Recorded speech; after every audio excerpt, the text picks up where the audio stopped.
honor to introduce our next guest, Kamara Jones. You guys have seen her here on Portal to Ascension a few times. So let me just quickly read Kamara's bio, and then Alan will take it over from there. So Kamara LaRoyce Jones, Art Soldier 77, was born in Las Vegas, Nevada, November 3rd, 1977, and has been creating art since the age of 3. Kamara still lives and works in Vegas. Most of her youth was spent learning to draw from life and imagination and visualizing Christian mysticism and spirituality. In 2017, Kamara and her wife had a few significant metaphysical experiences. Previously, she started remembering a vision from her childhood, which led her to begin studying concepts in reincarnation and consciousness. From a very young age, Kamara was always exposed to concepts in higher consciousness, although lucid transcendent dreaming and astral projection. After having the experience in 2017, she was able to open up to the energy that brought her to where she is today. The Art of Transmigration series is directly inspired by those experiences in Akashic reading, other spiritual experience meditations, channeling, and trances that help her understand the importance of the soul's journey.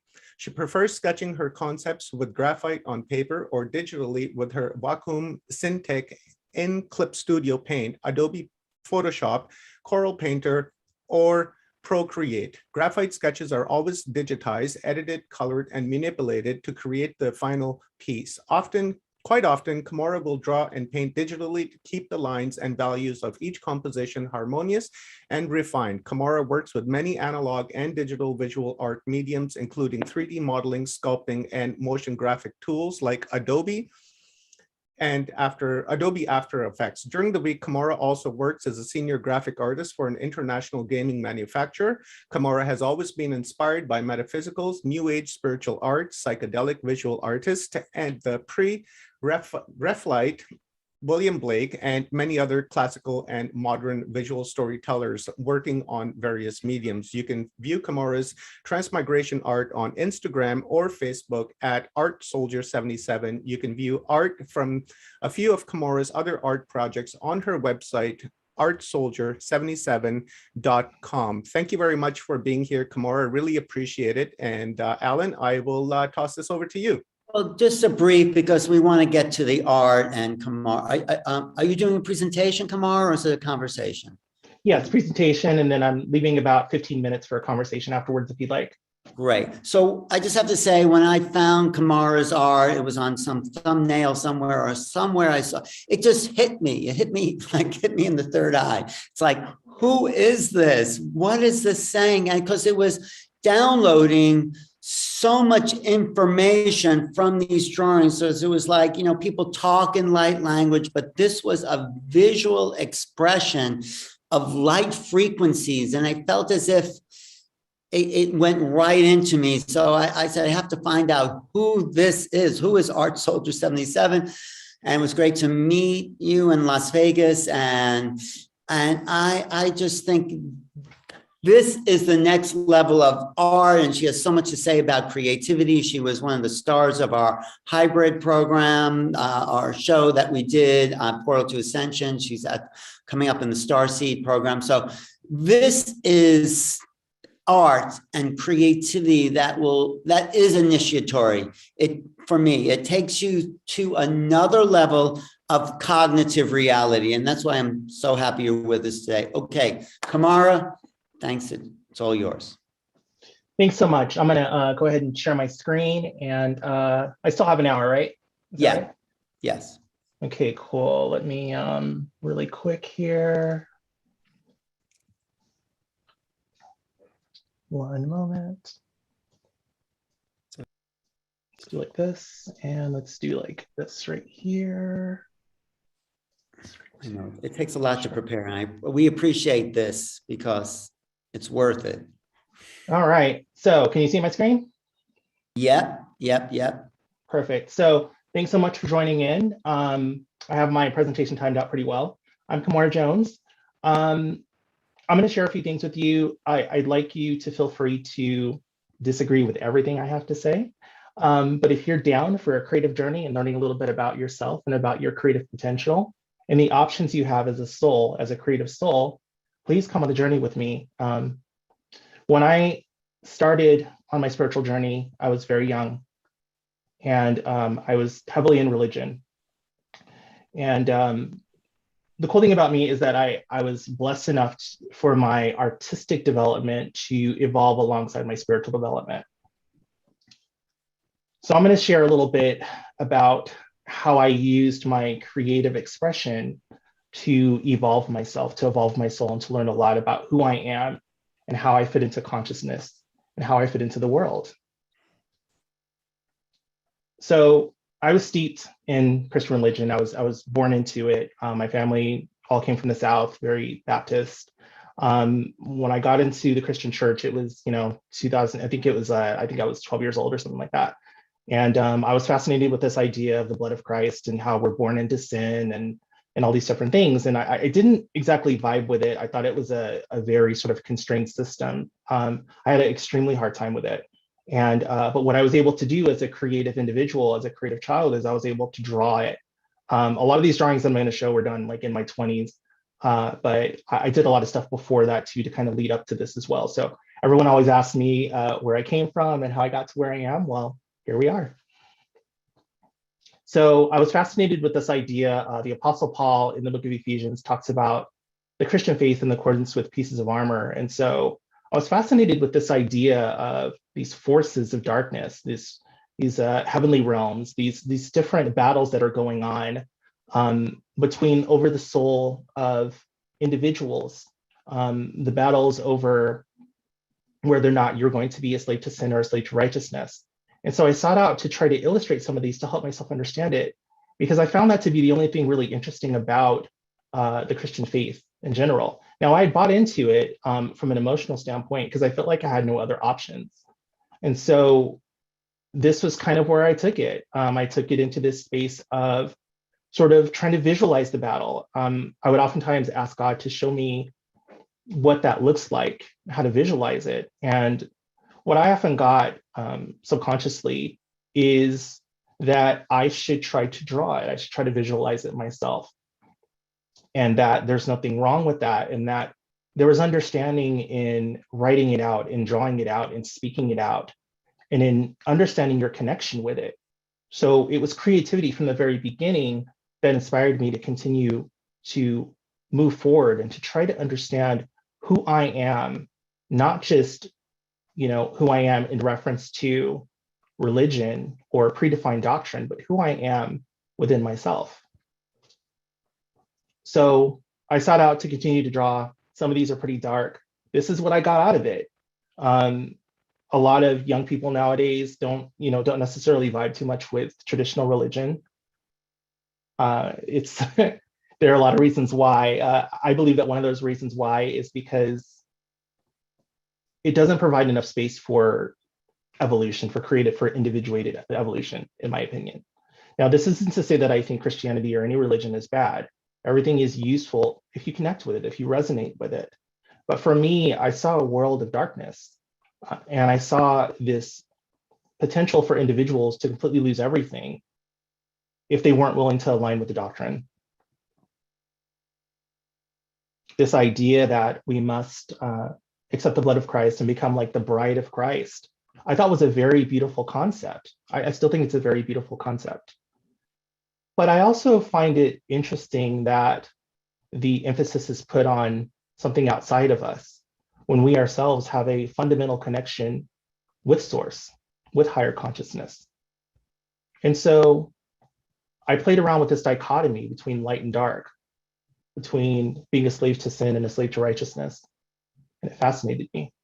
Now, 2005, I was also exploring other things, right? I was exploring ideas about different dimensions. I was fascinated with it.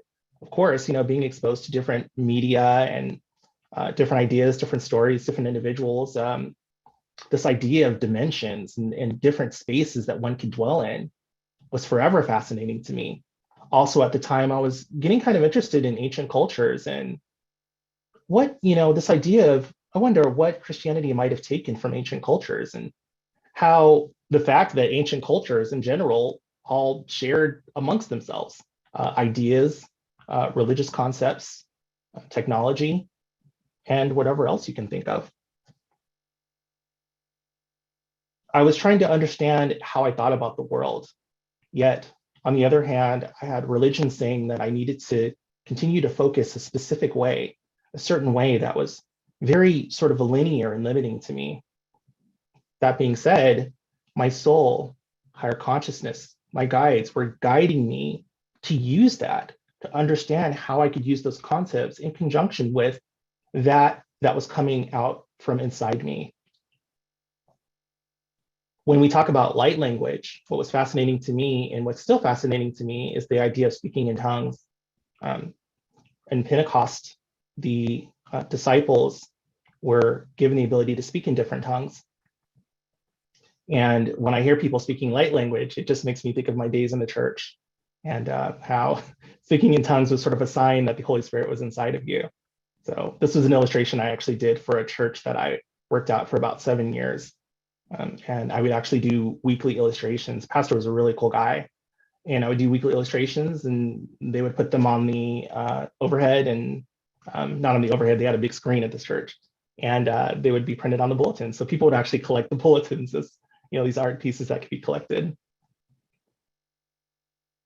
There's also the idea of the Holy Spirit through doctrine.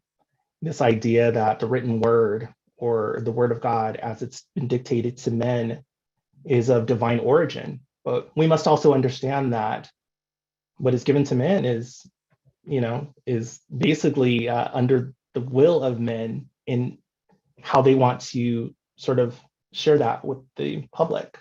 And so even if something is inspired, it doesn't matter how clear the channel was. It doesn't matter how seamless the information was delivered to an individual, regardless of whether it's New Age doctrine or whether it's religious doctrine or any sort of other dogma or anything like that. We must understand that it's going through human hands, and human hands are going to put their ideas on whatever it is they're trying to transmit to others and to themselves. I did this piece, Spiritual Mapping, back in 2009, and it's a pretty big piece. It's actually a canvas, and it has these different people at different points. The elevated portion of the cross that you see here, if you can kind of see my cursor here, those are people that are basically in the church and they're looking down on those who aren't in the church. A little judgmental, right? So if you look over here, you can kind of see people kind of falling off the edge, but you see people up here who are robed, right? Robed in the blood of Christ. And they have the ability to help those people down here, but oftentimes for those who have been in the church or for those who are still in the church who are listening to me right now, you'll understand that there's politics within the church and there's sort of a pride in being in that. There's sort of a looking down on people who aren't in the church, the people who aren't in the fold. The result of my obsession of dwelling in the land of the righteousness and the wicked, trying to find the proper equation to soul perfection through my own mind and heart, embattled within the dichotomy of accepting my authentic identity and being fit for heaven, I felt broken, tired, angry, confused, and hopeless. Was I fighting the right battle? So I came to this place of trying to figure out if this is even my battle to face in the first place. I mean, what are the mechanics of the spiritual realm? I was fascinated with this idea of the spiritual realm, this idea of darkness and light, this idea of how we are able to continue to, in God's grace, if we can sort of align with Him and sort of get rid of ourselves. And so I found that the focus was not about the betterment of the self, but the sort of, letting go and being one with Christ. And that kind of got in the way of my personal development. So this is where life got interesting. I started realizing that I could define my own ideas about spirituality, looking within to find truth through the composite ideas of my experiences. So I started developing boundaries and stopped treating myself like a dog who was always looking for a master. This is advice I would give to anyone. And what that entailed was I had to realize this is my journey, that as a human being, I can hurt people, I can help people. and that I have to be willing to be better.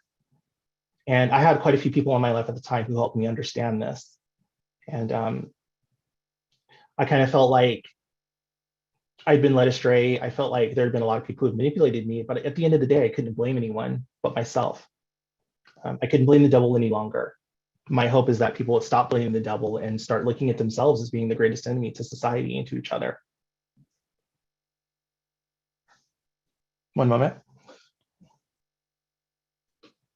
So I started looking at these battles that I had learned about within the scripture, and I started thinking, well, maybe these aren't my battles. Maybe indeed these are battles that were around long before me. And maybe I should consider them to be something that I can use from a metaphorical standpoint. But I shouldn't assume that these shadowy battles, these shadowy religious battles, these battles between doctrine, between religious aristocrats, that they have anything to do with me at all or my mission on earth.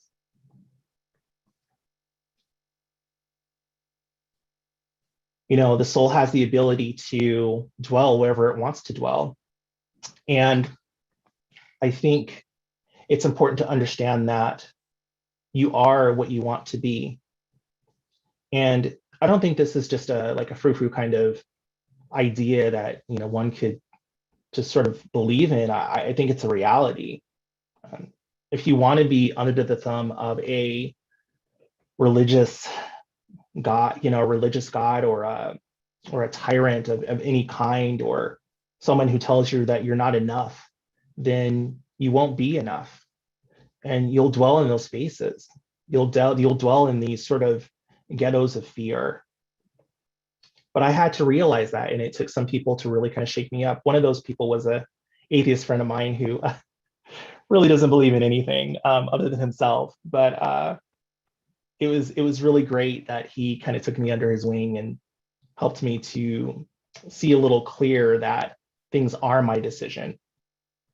The soul needs that space to develop, needs that space to understand its position and what it can potentially work with. You can choose to come out of darkness and into all your creative opportunities. You can choose to come into the light of that. You can choose to accept the fact that maybe a particular doctrine or idea or style of thinking just isn't for you. You can accept the fact that you may not be the right person for that book, for that channel, for that philosophical doctrine. So where this took me is, this basically took me to this place of trying to understand how humans could get to a point of evolution. Obviously, a lot of people in this conference have been talking about this sort of utopian ideals, or, you know, making humanity better, trying to find a better system for ourselves. And so once my wife and I left the church, which we left the church about 9 years ago, I think it was. We've been married for 12 years, so we left the church I think it was about 9 years ago. Something sort of started speaking to me, this idea of, why can't we be better? Why can't we do better? Why can't we do more? Why is our technology so, why is it so limited? Why is medical science, you know, why does it break people? This isn't to say all medical science is bad. It's just that, you know, you go to the hospital and you get a bill, and the bill can break you. It's like if the fall didn't break you, the medical bill will, right? So I started thinking about this idea of humanity and this sort of utopian idea of Earth, and I started sort of visualizing it and what the architecture and technology could be like. And, you know, very sci-fi, very sort of sci-fi fantasy, and just sort of thinking, you know, really big sky, what we call in graphic art and in entertainment, we call it big sky ideas. And so just kind of thinking about it, it made me think, wow, you know, I wonder why we're not more evolved. And this doesn't mean that it has to be like any of these things I'm drawing here, or anything anyone has ever imagined, so to speak. For the most part, we're probably going to have to work with what we have, which is a good thing. But the question remained, how do we get to this point? How do we get to this place where we create these sustainable environments that are not just sustainable for humans, but sustainable for all creatures on the planet? And I started thinking, and something came to me concerning the spirit and the soul, and why we have such a hard time. And I kind of came to the impression and understanding that maybe we have such a hard time because we don't understand who we are. And when I say we don't understand who we are, it's this idea of we don't understand what the soul is. We don't understand that. And so around 2016, I started remembering things from my past. I had this vision, this sort of, I didn't know if it was a pre-birth vision or if it was a vision from my youth, but these ideas in 2016 started coming to me, these spiritual ideas about reincarnation, ideas about the soul, ideas about the soul's journey. Around the time I had read Dr. Michael Newton's book, Journey of Souls, and that really spoke to me as well. In 2017, things really opened up, and I started sort of exploring this idea of the mechanics of the soul and consciousness. And I always thought it was fascinating in the church how so many people didn't really have an understanding of how the soul actually works, and just weren't even creative enough to really speculate on it. And so I draw all these images and stuff, and people would be like, well, why are you drawing that? Why are you so fixated on that? Why are you so hyper-focused on that? And it sort of disappointed me, because I'm like, well, we're spiritual people. Aren't you supposed to be more creative? You're talking about how spiritual you are and how you connected with God you are. You're talking about this creative idea of this God that exists in another dimension, that has the power over all creation, and you're not creative enough to visualize what that is. And so I think these ideas about what the soul is and the composition of the soul and how it connects with the body started really coming to me. And I felt them seeping into my soul. And I felt like the stuff was being channeled into my mind and focused into my mind. And so I started drawing it out, understanding the idea that the ego is a part of the human construct. So if you're talking about the soul coming into the body, the ego is, kind of a part of the human persona, not necessarily the personality. I think of the soul as the personality, as the core personality. But, the ego is a part of that as well. And it's something that we use to have human experiences and to interact with each other. So I also started studying this idea of these metaphysical spaces, or hyperspace, if you will, and this sort of field of vision. When you talk about like the light spectrum and how our vision is kind of limited, this idea of, what those spaces may look like, these spaces where we share energy, and what those sort of streams of energy and those streams of consciousness, those seamless streams, may actually look like. This is how the Transmigration series started. These are some of the first few images that came out. I was very fascinated with this idea of a system of consciousness, in the sense of like a programmatic system, trying to figure out what the data structures probably look like, what the programming language of the soul would look like, the information that's being transmitted from source back to the soul. And so I was just very interested in trying to visualize this for myself. And it seemed like a lot of people started connecting with it. I actually drew this image very shortly after my first, after what I call my first real ego death, bona fide metaphysical experience. And you can see back in 2017, I'm already starting to put light language sigils into my work. Now, of course, I'd seen people doing this online on Instagram and such, but yeah, it all made sense to me. That experience that I had was very transcendent. And I felt like some of the information was being embedded in symbols that were also being embedded in my light body. If you look here, even back in 2017, this idea of these higher dimensional beings who were communicating with humans, trying to get humans to evolve, was right there. It was there the whole time. I'm going to flip through a couple of these a little bit, because I do have quite a few I want to share. I want to share some of the new work as well. This idea of the soul being faceted, being multidimensional, that the soul isn't just this thing that's going to go to heaven or hell, that there are components, there are mechanisms, there are connections that can facilitate the ability or inability for us to evolve, and to conversely, evolve humanity. it isn't so much a collective thing as it is an individual thing. It's behavioral, right? So you can't just assume that we're going to evolve and that we're like all evolving. Of course, we're raising vibration purely from an informational standpoint because information is shared more than ever. But we have to understand that this is behavioral. And if you want people to change, everybody has to be willing to change. But they have to be willing to do it on their own terms.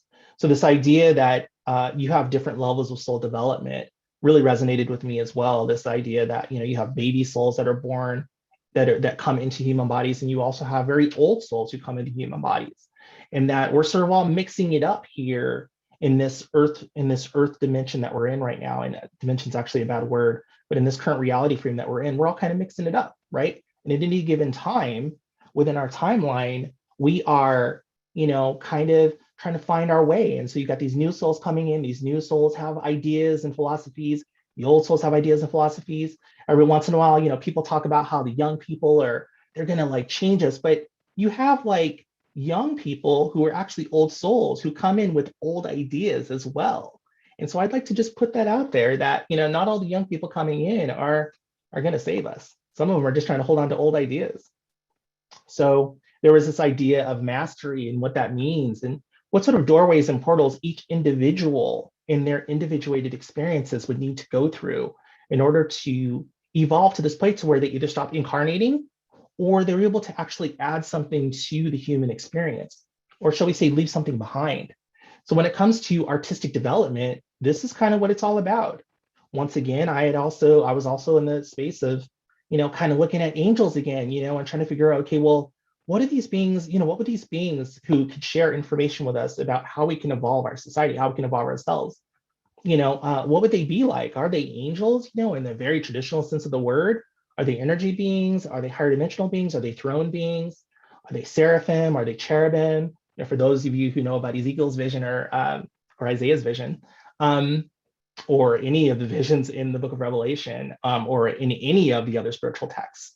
The idea of angels in spiritual texts are very different from what was actually developed visually during the Renaissance period and during other art movements as well.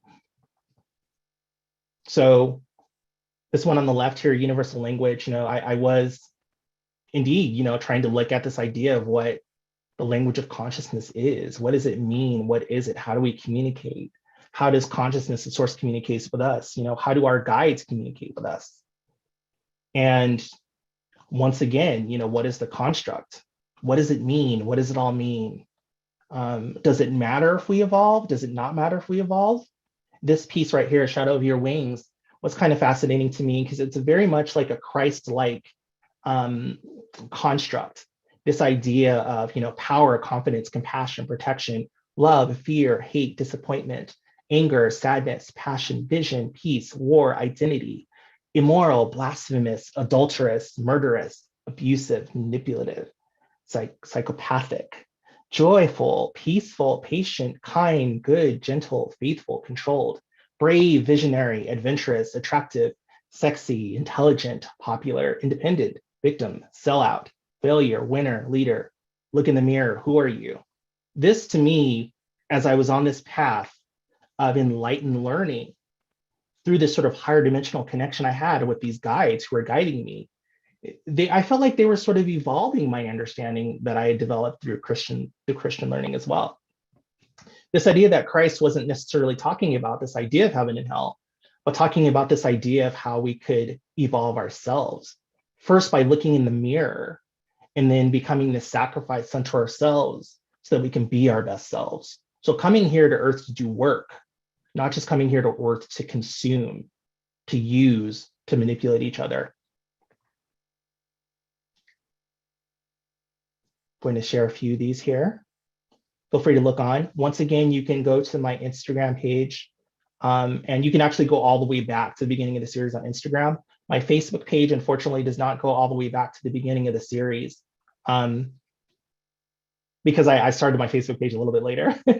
Also on my website, artsoldier77.com, I'm going to be turning that into a transmigration page. So I'll have everything on there as well. If you look here, you have this idea of this blaming universe on the right here. This idea that the universe is looking back at you, you are looking into the void and the universe is looking back at you. And this is a symbiotic relationship that we have, where the universe is asking us, will you accept your mission?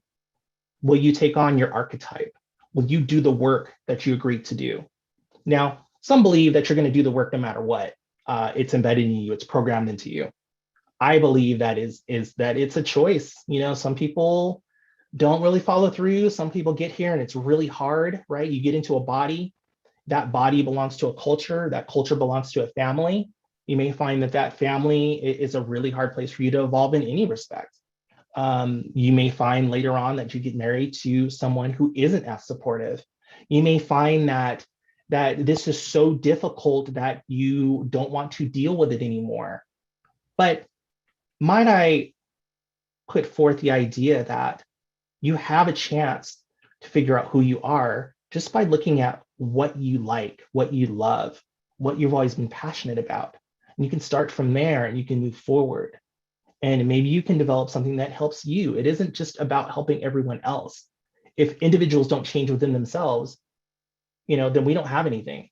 And so 2018, these ideas, these hyperdimensional, higher dimensional beings, these intelligent beings who developed a very sustainable culture, this idea started coming to me. I started drawing it out. These were the first two that kind of came out, and everybody really connected with these. And something said to me, well, you need to kind of keep doing these. You need to keep doing these alien, higher dimensional beings who are most likely angels, who are most likely, something else. You need to keep drawing these. You need to keep kind of sharing these with people. They're speaking to people. This control mechanisms, this piece was, this was actually a piece I did for my first giveaway. One of the people who won the giveaway, and anybody who knows what giveaways, I actually give many prizes away. They had this idea, they wanted to do something with a higher dimensional being and a human, and sacred geometry symbols or connective symbols. And this was sort of like how this came out. This just came out of me. It was a very easy image to produce. It's not a very complex image for those who can draw, they'll know what I mean. But it worked really, really well from an energetic standpoint and from a compositional standpoint. And so this, I think, was sort of the beginning of my current paradigm of understanding. And once again, you can sort of look at these beings. What they're trying to do is they're basically trying to help humans evolve. And they're trying to do it through their technology, which actually the technology uses some metaphysical concepts, kind of mixed with sort of this next level technology as well. I'm not going to talk about it too much. I'm actually making a comic book right now, a graphic novel. And so I'll talk about it a little more in that. But what I'd like to put forth to you is, for you to go ahead and read some of the writings that I've also channeled to go along with the images. They are on Instagram and on Facebook. Read some of the writings, you'll get an idea of how the story actually works. This idea of this being who's becoming a transmigrator, trying to figure out how to put information into humans, how to put positive ideas into humans so that, within our time frame, we can actually, those ideas can take root and help us to create better technology and to create a better way of living. A sort of covert methodology. I'll put forth the idea and I'll just give you a little hint. In the story, it doesn't end up working up like that. So this is another one. If you look at this data stream on the right here, this kind of came out of one of my other experiences that I had. This idea that we're always being fed information from higher consciousness. Their technique is called projectionosis. This is sort of a map of how it works, how to think about it from a philosophical standpoint.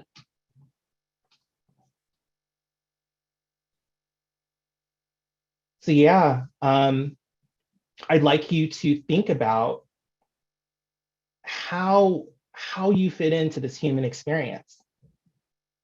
And one of the ways to do that is through art, is through drawing it, writing it, speaking it, thinking about it, thinking about this space you find yourself in, this earth space that you find yourself in, thinking about what you have to offer. I still work a day job. So in conjunction with that, and of course my day job is an art production job. So I'm an artist, I make symbols and characters and stuff like that. But I still have to make time for this work. I think this work is very important. as you saw from my Christian art, I've been dabbling in these ideas ever since I was a kid. And so this is how I know this is my work. And you'll know your work because it's always been with you. It's always been there. It's like a, you know, it's like a wart on your skin. It's just always there. It speaks to you through the ages of your development, through your paradigm shifts. It talks to you. It lets you know that you need to speak up. You need to not only speak up to others, but you need to speak up to yourself. That things aren't going to change unless you do your part. And so, as many are doing, I'm just doing my part. And I'd like to encourage everyone to think about these ideas like the Akashic records, you know, think about ideas like reincarnation, think about ideas of, you know, what we really need to do from a societal standpoint.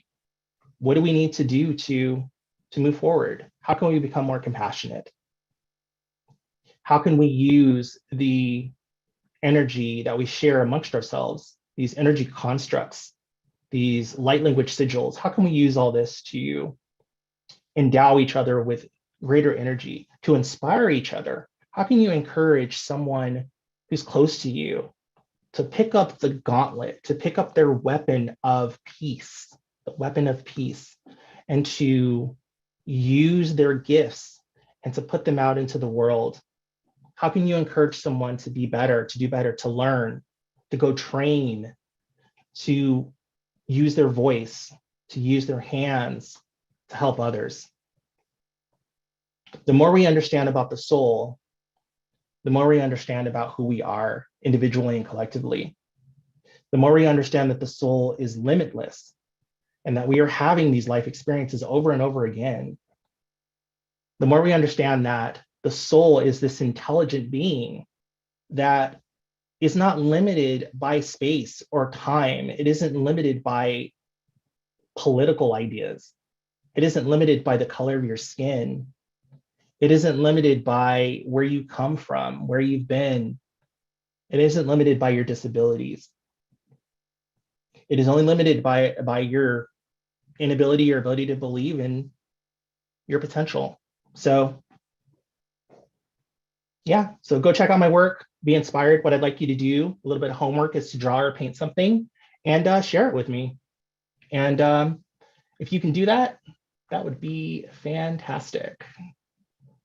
And let me see if I can actually stop sharing my screen here. Oh, thank you. Oh, let me just get back in.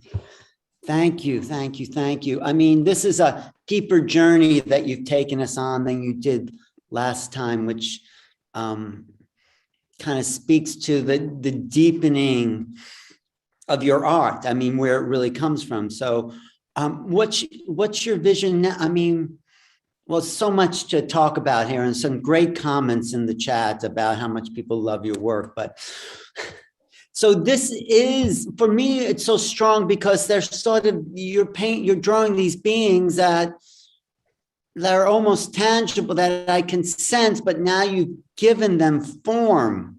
So how do these beings come to you? I mean, through your art, are you a window, or do they appear before you do, or sense them before you do the images?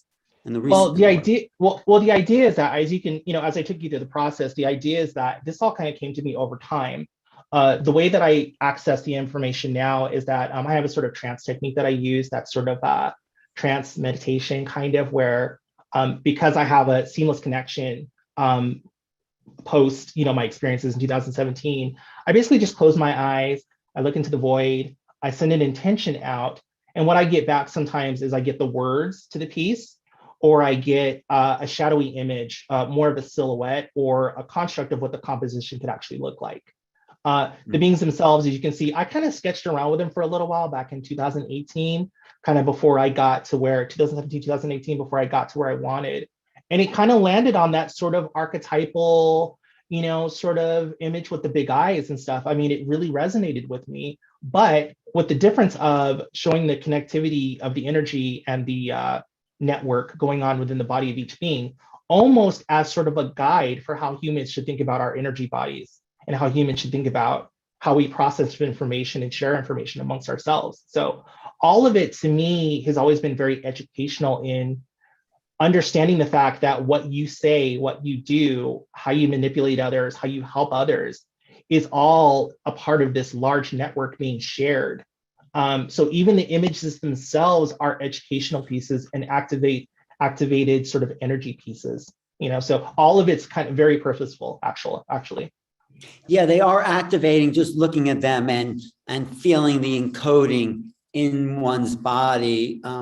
The other great thing, and we'll come back to all this, is the idea of creativity, because you had some really deep understandings of the creative process, not just about your art, but everyone's creative process is a deepening of their soul connection. Can you talk about that a little bit? Yeah, it's really important to see yourselves. Of course, okay, so everyone talks about this idea of collective consciousness and how we're all connected and how we're all one. But remember, you are an individuated unit of consciousness having an experience in a human body. Your soul comes into your body and it fuses with your body. It connects with the networks of your brain and you become a part of it. But you're not just becoming a part of it, just so you're like another body on Earth. There's plenty of bodies on Earth. Okay, you have something to explore. You have something you're trying to find out about yourself and about your fundamental connection with source. If you think about source or God, whatever you want to call it, as being this sort of creative machine, this sort of potential, this machine of potential. Machine is a really bad word, but a being of potential who creates potential for individuals to explore themselves within the mind of source, then you start to realize that you have a lot of work to do. And that work isn't supposed to be this hard, work and this stuff that's supposed to, just kind of make you grind your teeth. It's supposed to be natural. And so if you can just look at what you love playing the piano, you like singing, you like dancing, you like martial arts, you like administrative arts, right?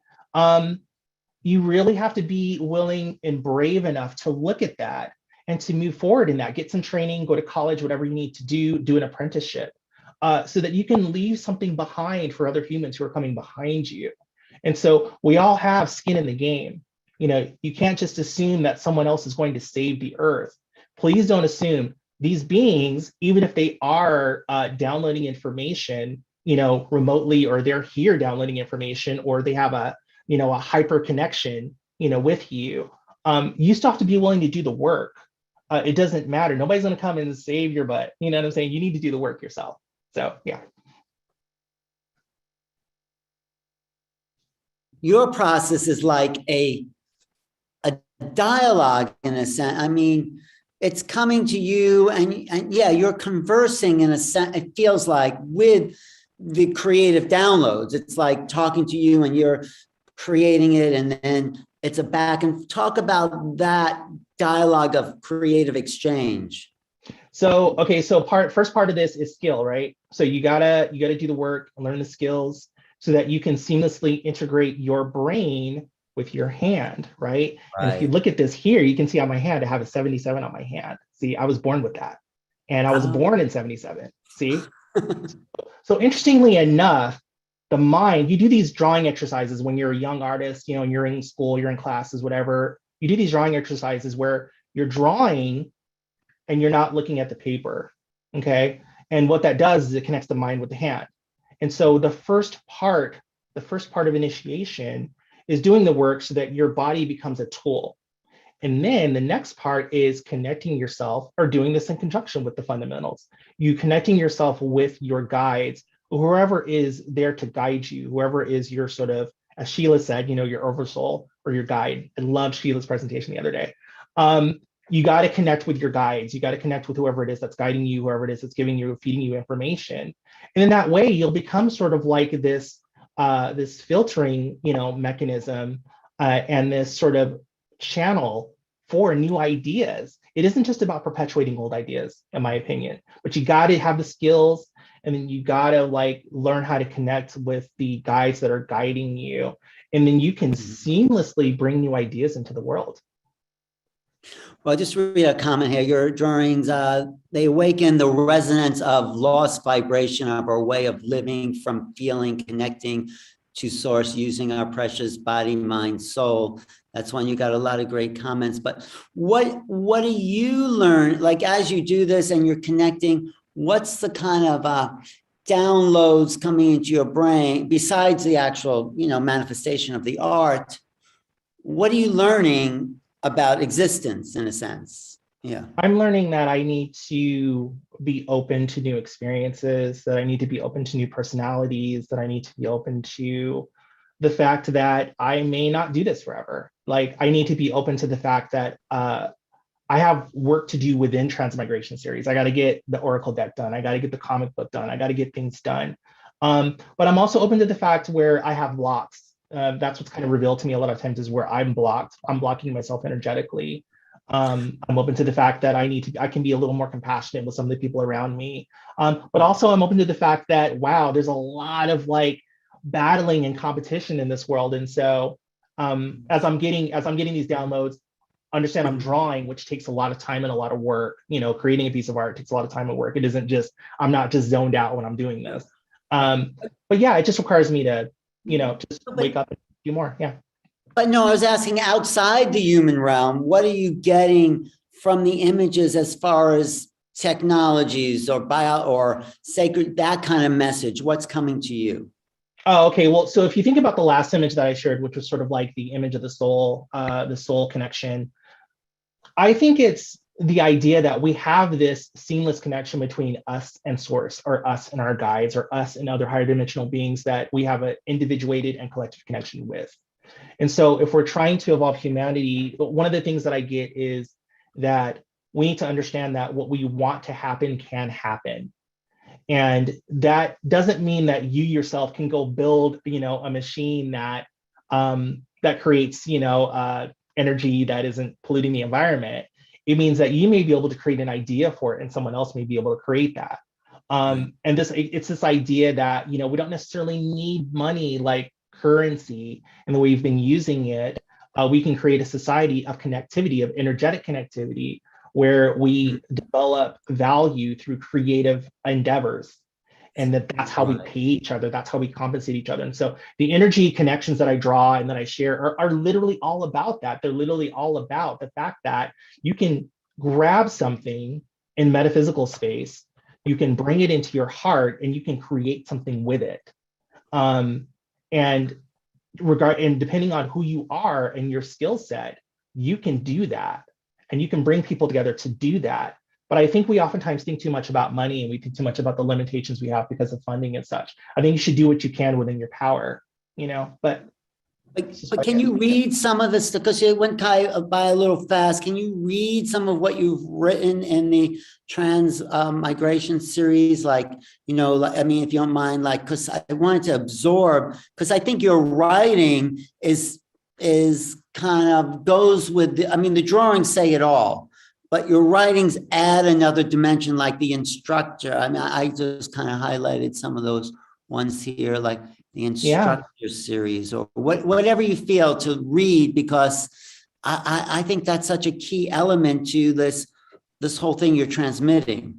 Yeah, I can actually, if you want, what I could do, I think I have a couple more minutes. Yeah, I can share something with you really quick here. Mm-hmm. Let's see here. Because I think your writing is as deep in a way as your drawings. So yeah, share whatever you.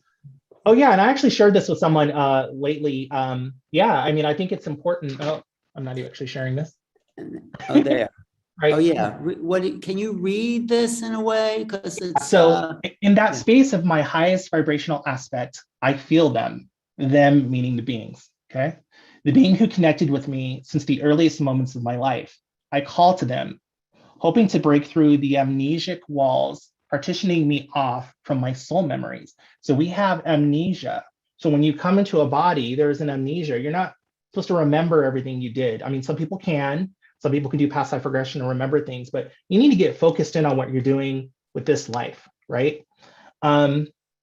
Still misunderstanding the nature of my relationship to them, they speak into me, not impeded by my experiential fog. There is no distance between connections. Conscious entanglements only require the alignment of light frequencies. Remember, we are the same. So what this is essentially saying, this particular being that is this individual's guide. If you look here, the individual light body here in the center that's sort of dancing, that's basically like a human, that's like a human soul, basically. This other being is some sort of guide. Maybe it's one of my alien guides that I draw, or maybe it's something else completely. This idea that your connection with your guides is fundamental to your experience. And guides I've heard that guides change per lifetime. I've heard that some guides stay with you for many lifetimes, whatever. Doesn't really matter. The idea is that if you can align with these energies or these individuals who do remember what you're supposed to do, Right. you probably have a better idea of kind of getting going early on, and going and doing what it is you came here to do. Well, this particular one really speaks to me because I do feel like, oh, there is something I'm supposed to remember. There is this, connection, and it's right there, but somehow I'm grasping at it. But so these pictures connect me to that parts of myself, the guides and the ET realities that we're all a part of. Do you have one more? And then maybe some other people want to ask questions. Yeah. Maybe Joan, who's an artist, and yeah. Yeah, so this one right here is kind of interesting. Ideation mechanics is kind of interesting. A singular idea is accessible to many, but one must locate the idea's frequency to tune into it. Talking about the idea that when you're trying to get ideas, there are many ideas here and there and everywhere. So in my sort of visual representation of metaphysical space and all these energies that are being shared and connected between us, you can grab something. You can just grab it and tune into it, and you can use it. It doesn't matter what it is, okay? Many groups chase after the same idea, but only the visionary can inject new energy into the old idea. So in order to do something with an idea, you need to have an intimate connection with it. That could be, if you're a visual artist, that could be literally sketching pages and pages of that idea and trying to figure out where you want to go with it. It could be playing with different tones. If you're a sound artist, sound music, you could play with different tones. You could play with different keys. You could play with different, combinations. It isn't enough to exploit an idea for profitability. One must intimately understand the idea's intricacies to create a paradigm shift. So with that, what we see in Hollywood, in corporate film production, we see a lot of the same things being done over and over and over again, trying to sort of recycle old ideas and recycle old brands. It's like, you got to create some new stuff, but you can't create new things if the focus is just profitability. There has to be room for the current paradigm to sort of speak to what needs to be said in our current world that has its current issues. And so the artist has to have room to not be so confined to it needs to be done this way or it needs to be done that way. Right. And you're bringing actually the idea of what you're talking about. The idea is actually what you're bringing into form. Hey, yeah. Joan is a great painter too. You have a question or comment for Kamara? Well, I just want to say something first of all, Kamara. I channel my guides and angels when I paint too, but I had them in these earthly kind of bodies. In fact, if I get off of the screen share, we could see them, I think. No, that's not the right thing. Okay, never mind about that right now. But when I listened to you last time on the last conference, I found myself picking up my sketchbook and wanting to, because you do it in symbols. Okay, so I get that you're bringing in your guides and you're doing it in symbols. Your language is incredible. I really feel that language within your work. Thank you so much. Yeah, it's just the language, the symbols are merely just encompassing different energetic ideas. It's just another way to do it, just like, how a lot of the Renaissance painters did it by encapsulating things into angels, and they also had their different symbols as well. Leonardo and some of the others had their different ideas as well. So yeah. I want to take lessons from you. I think that there's something very special. Oh, you can't see that one. See, so I have a completely different style. But the little one was when I said, wait a minute, it's about the energy. It's about the energy. So I understand like that, but you're using both digital and, you're doing a lot of multimedia in your work. So I find it really fascinating, and I would study with you in a heartbeat. all I can Well, say. I'm actually gonna try to get my YouTube page started. Yeah, I'm gonna get my YouTube account started really soon, and I'll actually have tutorials on there as well as sort of like art sort of channeled sessions as well. And so I think that'll be kind of a good space for other creatives like me. Like you've been doing this for a long time too. I'm just one of many. It'll be a really great space for us to talk more, and maybe I could even do some interviews and have you on there and talk about metaphysical art and talk about the mechanisms of how to share energy through the visuals as well. I'm really working on that. I think that's really kind of important. I've had a bunch of other people say, hey, you need to do this, you need to speak more, you need to get your YouTube started, you need to talk more about process. So yeah. Sweet, and I can have you on my show also. Great work, Kimura, and just your awakening process has been so profound. Thank you so for much. sharing it with us. Thank you. It is so important because, Marshall McLuhan with Observe Media said, it's the artist that is always looking to the future. Most people are looking to the past. The artist is looking to the future. And of course, one of my favorite writers, Terence McKenna, said, if the artist can't find the way cannot be found. So you are showing us the way to this multidimensional reality that we know we're a part of, but here it is visualized. Here you're mapping it for us. This is the roadmap to accessing these realms. Yes. Right. I'd like to say really quick too, McKenna had so much to say about art and the role of art in society. I think it's really important to understand that artists, we don't have to adhere to scientific models. Our job is to break the boundaries, to move forward, to give artists to give scientists ideas, to give analytical minds ideas. There are artistic processes that are very analytical and logical as well. It's not that, there's all kinds of ways to go about creating something, but it's important to understand that we don't have to answer to, scientific methodology at all. What we're trying to do is we're trying to bring ideas forward. And when we sort of funnel ourselves into these sort of linear constructs that, your art's got to, this thing you're designing has to look a certain way, like it has to work. It's like, it doesn't have to work. It has to bring the idea forward. It's not just about making your money for your corporation. Okay. It's about giving you an idea so that maybe you can raise your vibration. That's what art is about. Art's always been about that. It's just that in different periods and different time periods, artists have had to, pay the bills in different ways. So that's part of it as well. Well, you're a true artist because what were you going to say, Joan? Sorry. I was just going to say something. Your beings, the extraterrestrials you're drawing are so loving. The energy that is portrayed from them makes me want to approach them, makes me say, well, come in here and sit with me also. And that too is very miraculous about your work. It's taking some of the fear of this intercontact and making it so beautiful that I want to get in there right there with you. And that is so inviting in your art.